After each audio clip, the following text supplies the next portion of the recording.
Finding a hoodie that lasts through the season can be tough. The American Giant Classic Full Zip Hoodie is made to last year after year. Snag the hoodie that brings comfort for life. Save 20% off your first order at american-giant.com with code STAPLE20 at checkout. Are you looking to start a course but not quite sure what level you're even at? Or where you should begin? Or what type of course maybe you should create? What should you do or where should you go to validate your idea? Stay tuned and find out. Welcome. Okay, here's the question. You serious? How are we dark horses? You know, the ones everyone is betting against, the ones they don't expect to win, place, or even show on the track, and they'll even laugh on us when we talk about trying. How do we show the world our greatness and triumph? Come on. Well, that's the question, and this podcast will give you the answers. Let's go. This is The Dark Horse Entrepreneur. My name is Tracy Brinkman. And push it out. What is up? What is up? What the hell is up, my Dark Horse friends and family? Welcome back to your ongoing dose of course creation learning. I'm your Dark Horse host, Tracy Brinkman, and you, well, that, my friend, is infinitely more important. You are a driven entrepreneur. You are a driven infopreneur, more specifically, and you're here because you're ready to start, restart, kickstart, and just start leveling out with some great marketing, personal, or business tips and results in order to build that beautiful business of yours into the empire it absolutely deserves to be. And that's why I'm here hitting you with another solo success episode on the Dark Horse Entrepreneur as we dive deep into your entrepreneur and course creation success with some actionable advice, tips, and steps designed to help you level up your game. Because as we already know, right, there are no shortcuts to success except for taking those little steps towards your goal every single day. Now, today we're going to be chatting about the 4 types of course creators that I think there are out there. But before we kick this off, I want to make sure you keep getting all these success tips in infopreneurship and course creation, and to make sure you keep getting them, go on down there and hit that subscribe button. If you're listening to this for the first time, maybe you want to listen a little further, but once you get that first gem, pause it, go on down there, hit that subscribe button. While you're there, go ahead and leave us a 5-star rating and drop us some kind words in the reviews. It is those subscribes, ratings, and reviews is your way of telling all those podcast platforms out there that you are getting some value. Helps lift us up in the rankings a little bit so that we can reach more driven infopreneurs just like yourself. So please take a moment and show the love and help spread the word. I appreciate you. Today we're going to talk about the 4 types of course creators I think that are out there. And the question I want to ask you is, which type of course creator are you? Now, I think in the realm of course creators, there's a few different things, is these images that kind of pop up in our heads, right? We think about maybe that distinguished professor that's standing in front of a class of hungry and enthusiastic students, trying to share content, or maybe some highly paid speaker. Well, right, many of us have been to those conferences where that keynote speaker comes in and just drops all this amazing knowledge.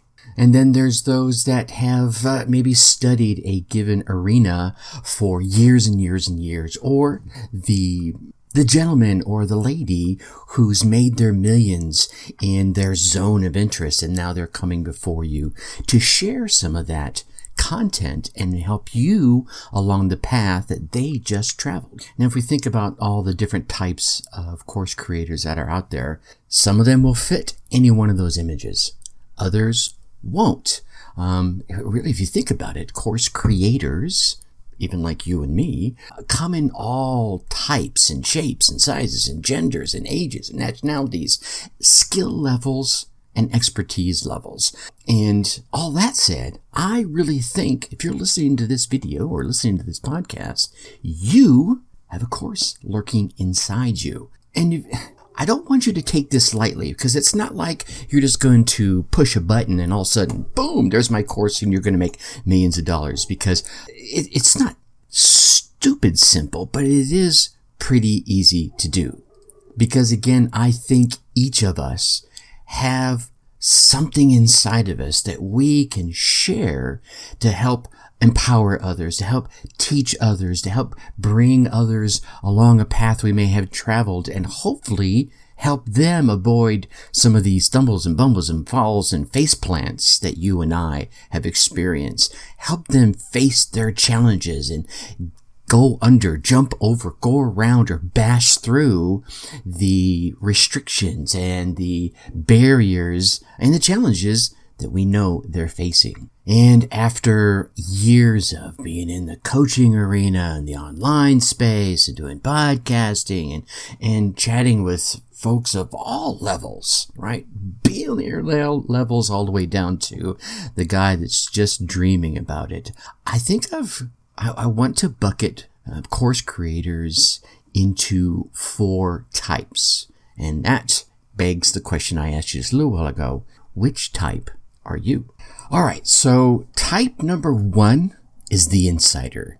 Now, I call him the insider because this is the guy or the gal that's out there wanting to create a course about a passion topic, right? Something they just totally vibe with. They're totally enthusiastic about it. They know lots of the ins and outs about it. Maybe they've been grinding away at it for a while, or maybe it's, even brand new to them, but they just love it to death, man. And it could be anything.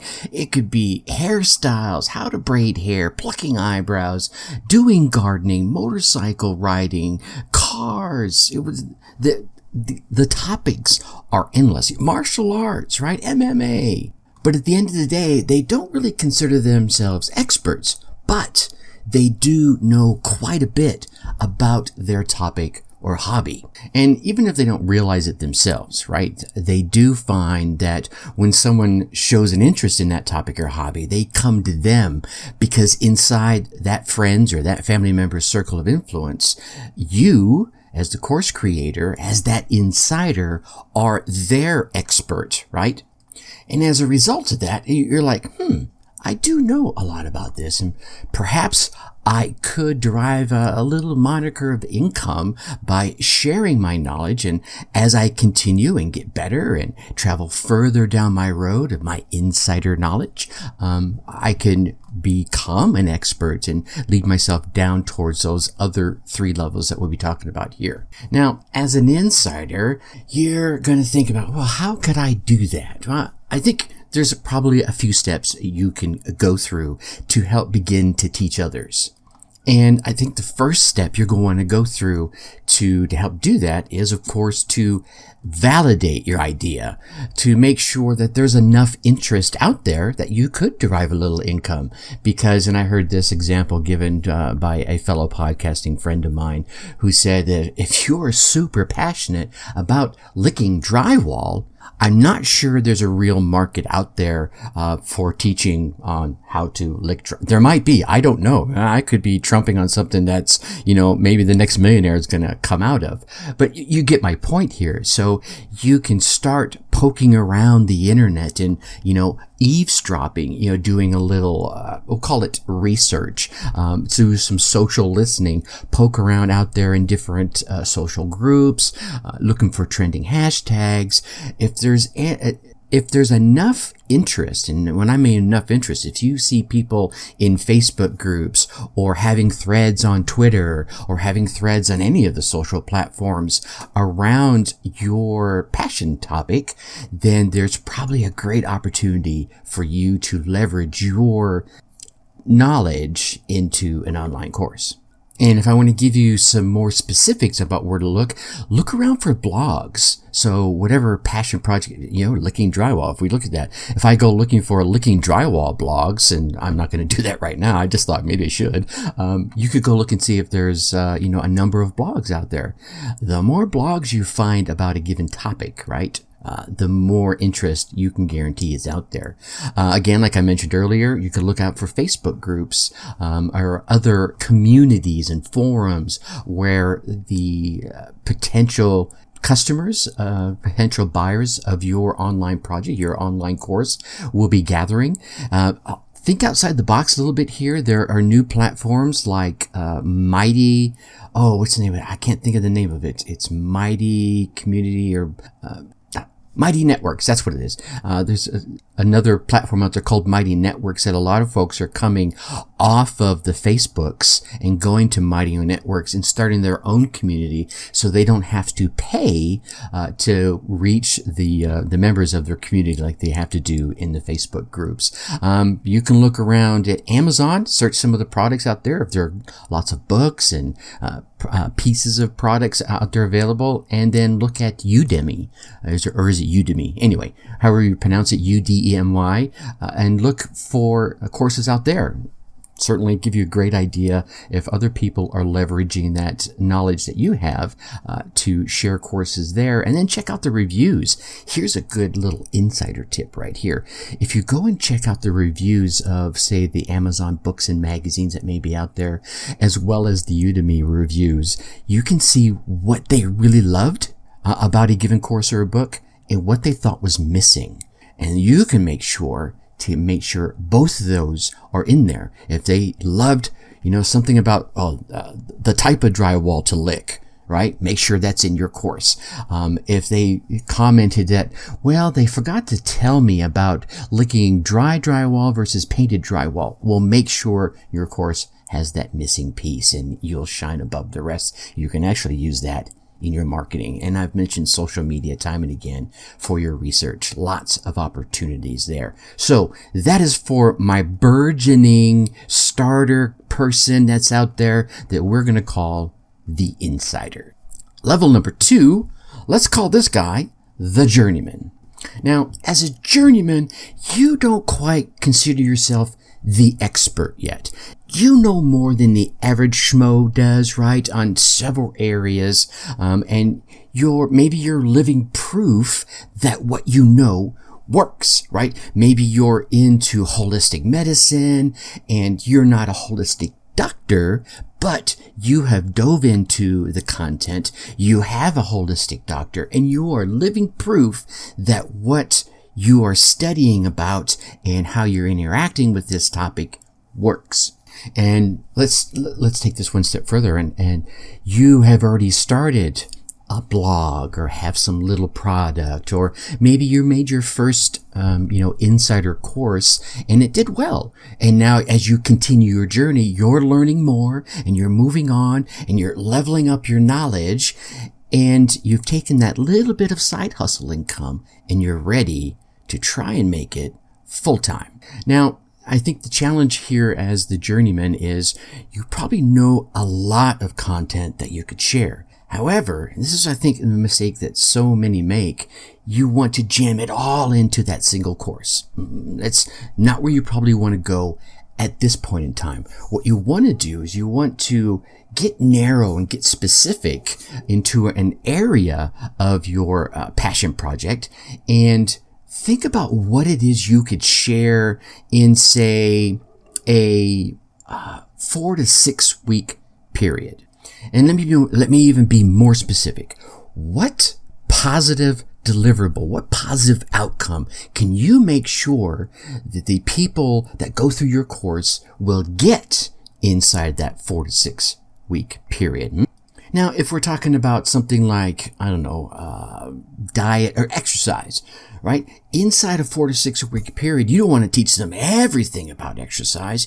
You want to say, I'm going to focus on folks that don't exercise at all, and I want to get them to start exercising. Well, that certainly means you're not going to be having them buying racks and, big old barbells and whole systems. No, you're going to get them from the beginning to get them up off the couch, make them non-couch potatoes, to turn them into walking potatoes, to turn them maybe into fast walking potatoes, to turn them into lifting things in the correct fashion potatoes, but they're still potatoes, right? But now you're making them more active potatoes. Okay, I've beat this scenario up enough. The point is, what can you deliver to them in the next 4 to 6 weeks that they will benefit from?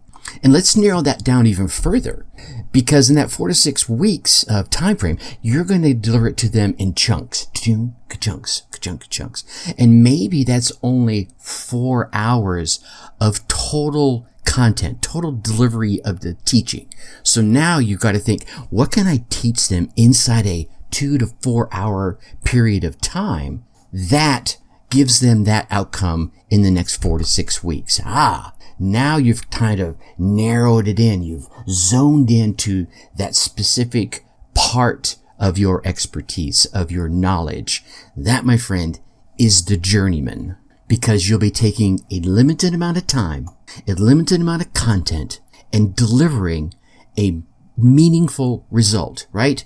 That's that 1, 2, 3 punch, not 1, 2 punch, 1, 2, 3, right? Limited amount of time, very specific time frame, a very specific amount of content to give them a very specific result. Now, once you get through that arena, that bumps you up to the expert. Because as the expert, you have the expertise, you have the training, you have the experience, and now you're even getting paid for it. That journeyman course that you generated, right? You're going to get more. Now you've got your income coming in that will help you not only improve and give those people out there that journeyman result, right? That's very specific result. But here's the thing.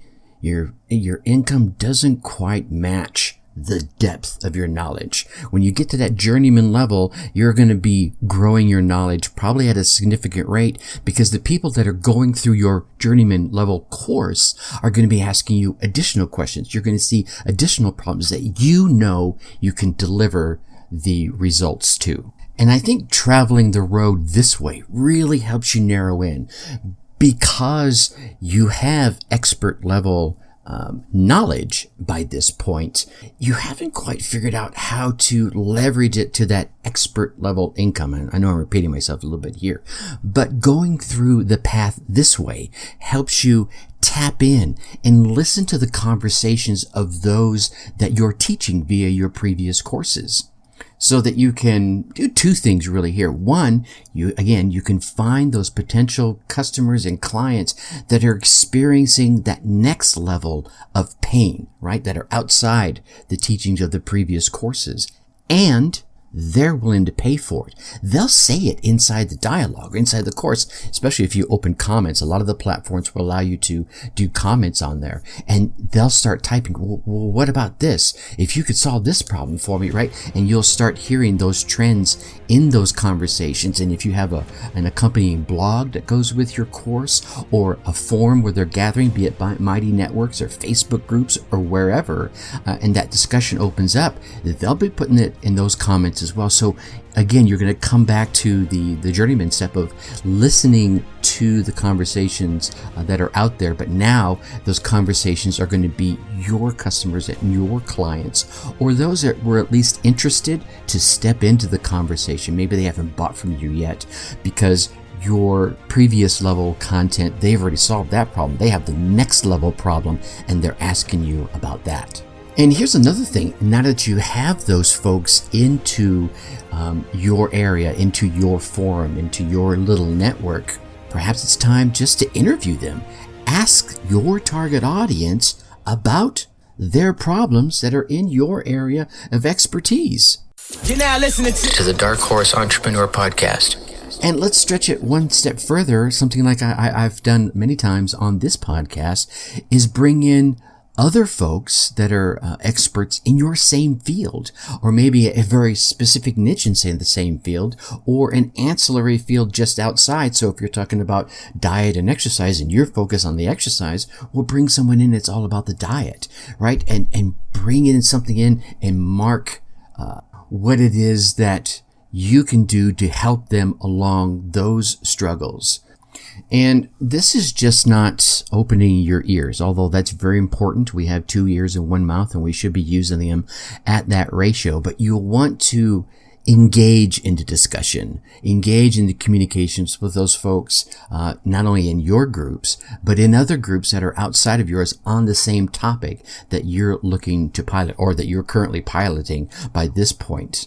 And this can be in multiple ways, right? You could do this through email, right? You could have some email exchanges with them, go straight into their DMs on Facebook, go into the groups. LinkedIn is another great place for groups, depending on what area of focus you are. Social media is still out there and doing very well for engaging back and forth discussions, but you want to reach out and participate two-way conversations, and pass out some of your best insights, some of your best advice. And people are going to go, oh man, he's out here giving this away for free. I wonder what his paid content is.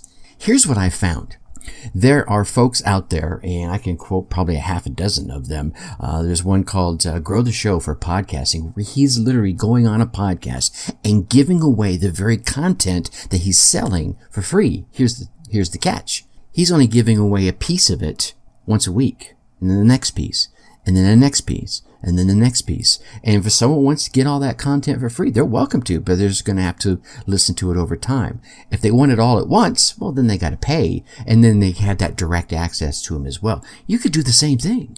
The same thing that's in your course. You can start dropping that content out there, all those wonderful gems, all that great advice, a piece at a time, a piece at a time. And then the next thing you know, people are coming to you to where do I get all this at once? How do I get you to coach me? How do I get you to teach me? And you can say, here it is right here, and point up to your sales page. Just that easy. And then you could also run live coaching calls. Get on a live call. You could use Zoom or any of the other live streaming platforms and stream it out to all your social networks at the same time, where you coach someone live, a one-on-one 15-20 minute coaching session, and you can learn about the issues and the questions they have that come up most frequently, hand out advice. People that want that advice will be hungry for it and listening, and you're putting yourself out there as that expert, and then at the same time you're garnering, here's what I need to make sure is at my expert level course. And then I think last but not least is obviously surveys. Right? You can do the simple surveys. Here's the question, here's the response, leave some free form areas for answers as well.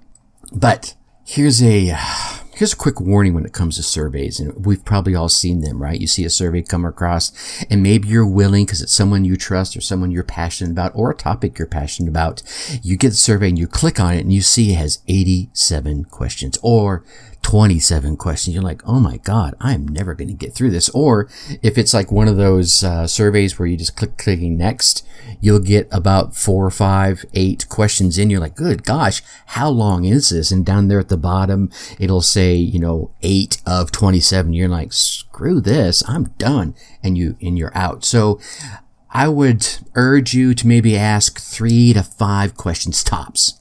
3 is really good. Just narrow the focus so that you can give them you can get some in-depth responses rather than giving. Here's a great way to put it. You figure they're willing to spend 5 to 10 minutes. Now you can have them spend that 5 to 10 minutes across 27 questions, in which case you'll probably get a handful of people to do that, or that same 5 to 10 minutes on 3 questions. Which one do you think is going to give you the more depth of answers? There you go. Think about it that way. All right. So that's level number 3, the expert. Last but not least, this level here is the one we're all striving for, and probably the one that we're trying to model when we're still the insider, and that is the professional. As a professional, you are the expert, and you're even a notable one, right? Maybe there's lots of folks out there that when someone says, I need help with X, the first one that pops into, or maybe first 1 or 2 or 3 that pop into someone's mind, you're on that list. And you're making a good income from your expertise. That could be as a paid consultant, a speaker, just online courses. Maybe you have a paid mastermind, whatever it may be. You're making a pretty decent amount of money for what it is your expertise is around, because people are willing to pay for you to share your knowledge with them. But therein lies the catch, right? Your income is going to be ceilinged by the number of, let's use a lawyer phrase, the number of billable hours that you're able to put in. So in order to scale your income, you decided you're going to put together a course. You have the expertise, you have the reputation, you already know from everything you've gone through to get to the professional level that there's enough demand for your knowledge and people are willing to pay for it at the level you want to be paid. So What are your next steps as the professional? Well, I think one of the pieces of advice I would hand you would be to test the waters. I get it. Tracy, you just got finished saying I just proved everything. Well, what you can do is you can put together a little mini course. Instead of investing all the resources, the time, the money, and the team into creating a full-on big-ass course, I just rolled out. You could create a little mini course. And this comes back to what we talked about earlier, help you validate some assumptions. And as the prospective students or students go through it, you'll find out what they really want you to teach. And you'll get at the same time, you'll get familiar with teaching online, which is a little different than probably how you may have been doing. It's not quite the same as doing those one-on-one live coaching calls or one-on-one live coaching calls, face to face. You have to present a concept where it'll cover and reach the masses in a way that you want it to be understood. So we're going to come back to the very tip I used earlier. What result do you want to share within the next 4 to 6 weeks? Maybe it's 8 weeks. I don't know, but a tight time frame. At the end of these 6 weeks, at the end of these 4 weeks, my students will be able to bing, bang, bang, right? Whatever you want them to be able to do. And then after that, if you've nailed that down, okay, now here's what I want them to be able to do. And it's got to be very specific because this is going to be part of your marketing too, right? What type of mini course do you want to give, and what price do you want to give it at? And I think inside of this, you want to include how much interaction you as the professional want to have, right? Maybe you have, a complete email course, right? My first course was a complete email course where I taught folks. Maybe you want to do large group coaching where you're going to do some videos and then you're all going to get together periodically in a large group and go over the content, ask the questions. Maybe you do live boot camps, right? Where I'm going to deliver everything to you at one time over a 3-day weekend to a large group of people. These high touch type of courses are much like one-on-one coaching and small group training, right? Or maybe you want to, maybe there's a mix you want to do. Hey, I'm going to deliver some content by email or by PDFs or by videos. And then we're going to get together once or twice a week via Skype or Zoom or whatever video conferencing or teleconferencing combinations that are out there. And now the student gets to go through the learning content with you teaching them, and then gets the opportunity to one-on-one ask you the questions during those video and teleconferencing sessions. Once you have that combination laid out, now it's time to plan the curriculum for your course. Now, when you do this, don't get all like me. Don't get too detailed. Okay, day 1 is this, day 2 is that, right? I think you want to have a quick bullet point. And here's why I want you to have this quick bullet point. Here are the pieces I need to teach them to get them to that ultimate result that you promised to deliver. Because if you get too detailed, you're going to deliver that if you get too detailed in order to deliver that ultimate result, then you might not hear your students as much as you need to, right? Because day 2, we're going to do this. But when you get to day 2, the students are going, well, what about this? And what about that? And what about this? You'll be so focused on, well, we need to get past this in order to get to day 3, 4, 5, and so forth. Whereas if you have it kind of loosely, we have to get through A, B, C, D, and E. And then that enables you to open your ears and not be so drilled in on just the curriculum. I think if I had to narrow it down, I know I'm babbling here a little bit. I just want to make sure I make this very clear for you, because this happens at all the levels. You want to make a list of the big concepts that you're going to have to ensure your students understand and have to learn. Those are going to be your main lessons. And each lesson can have some bullet point topics that you want to cover. Here's what I would suggest you do. You have 3 big topics, and inside those 3 big topics, you have 3 main lessons, 3 by 3. If you can keep it within that 3 by 3, that enables you to convey your expertise, your professional expertise, and still leaves you enough bandwidth in your head and for your ears to hear the concerns of your students as they're going through. You can say, hey, I'm going to address that over here in this one, or no, you're right.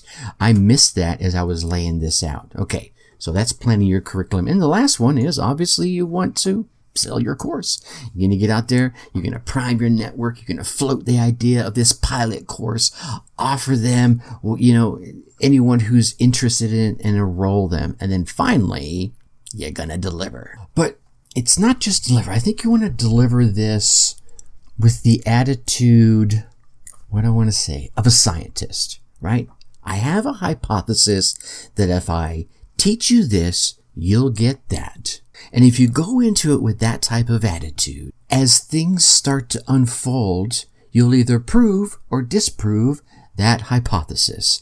If the hypothesis is wrong, well, then you'll go back in, alter the course, the experiment, if you will, and make the changes that you think need to be made or that you're hearing need to be made in order to deliver the result that you promised. Again, go in with that attitude of that scientist so that you can mold and shift. You want to take all these ingredients and get that ultimate result. To do that, you might have to shift around the order of the ingredients being added to the recipe. So, let me ask the question. Where are you? Which type of course creator are you? Are you the insider, right? You're just passionate about it. You're still learning. You're early on in the journey. Maybe you're a week, a month, a year into your passion project, and you want to educate others and bring them along. Maybe they're at 0. You want to bring them up to a week, a month, and you're just 2 or 3 or 4 steps ahead of them. That's fine. You can still create a course around that. Are you the journeyman, right? You are the expert. People are starting to come to you and ask you questions about it. So you really think you have some great content. Again, what result you want to get them?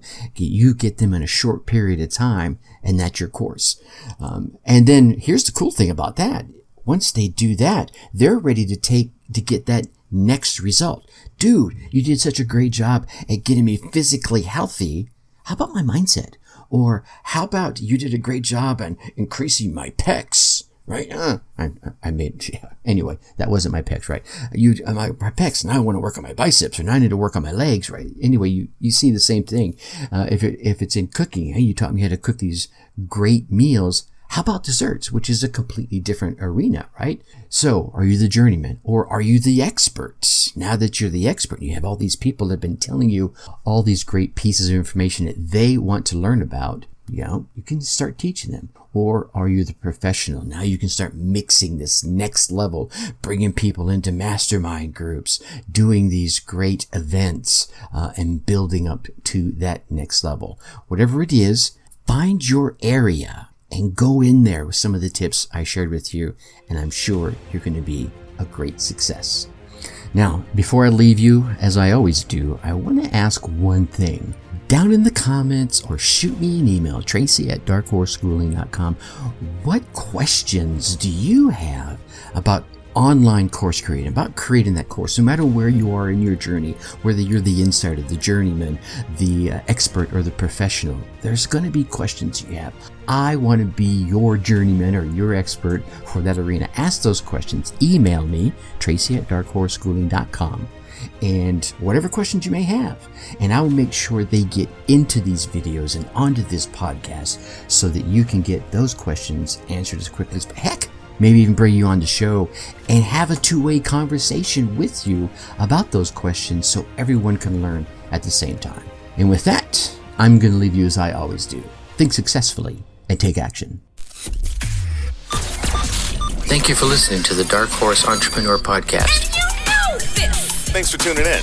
Check us out at www.darkhorseschooling.com. All right. My name is Tracy Brinkman.